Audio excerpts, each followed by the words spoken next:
Shri Gurubhyo Namaha. Hari Om. Hare Rama, Rama Rama, Hare Hare.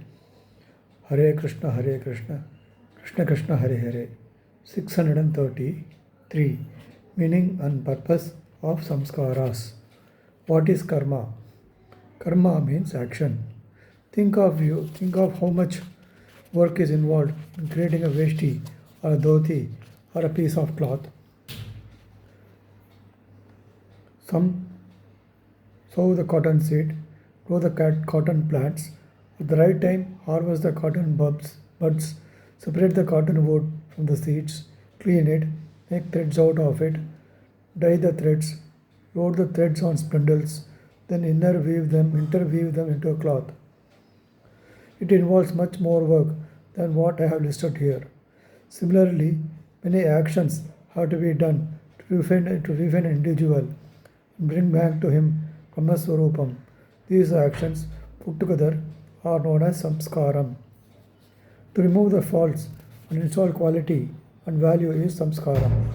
For example, Kesa samskaram is what is done in a hair cutting salon, involving cleaning up, removal of lice, shampooing, cutting, and dressing the hair, shaving, applying oil, or may give a head massage. Jivatma has faults, doshas. The faults have to be removed and filled with good character qualities. If you are a farmer, you will know as to what all actions are required to be taken in agriculture. The land has to be aired and let recoup itself between one crop and the next. It should then be tilled, irrigated, seed sowed, weed removed, periodically watered, if over wet rain, nearing its maturity, enabled to dry up, harvested, husks removed, dried, stored, milled, the product transported to the markets, and so on. I have not touched on other related jobs such as arranging the finance, loans, mustering the labor at right times, storage, and marketing your products. You are full of complications and conflict created by our desires to do well. The cross currents of our senses are the cause of much confusion. Despite all that, we do experience some moments of intense happiness. These flashes of happiness can be more wholesome and continuous.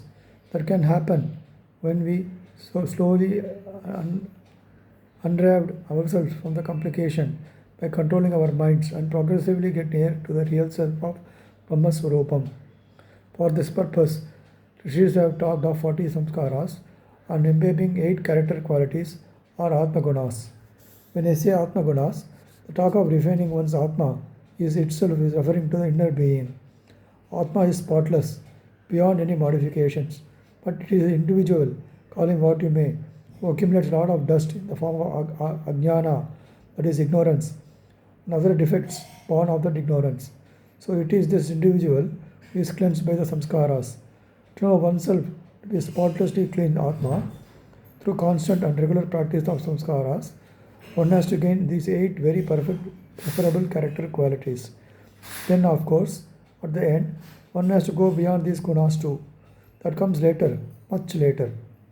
As an ideal, if you try to emulate the character qualities of people like Sri Rama or Dharmaraja, a lot of fears, hates, and desires are such that hinder our progress. That is why we remember the do's and don'ts that have evolved to bring the individual's mind and behavior under control. The individual learns to rein in this mind under some discipline to identify and progressively eradicate pride, jealousy, hate, fear, greed, and such qualities and develop noble ones. Samskaras thus assist in the control of negative qualities and build preferable positive qualities, attitude, and perspective. We will look into samskaras shortly. First, let us look at the preferable positive character qualities as to what they are. Shri Gurubhyo Namaha. Hari Om. Rama Rama Rama Rama Rama Rama Rama Rama.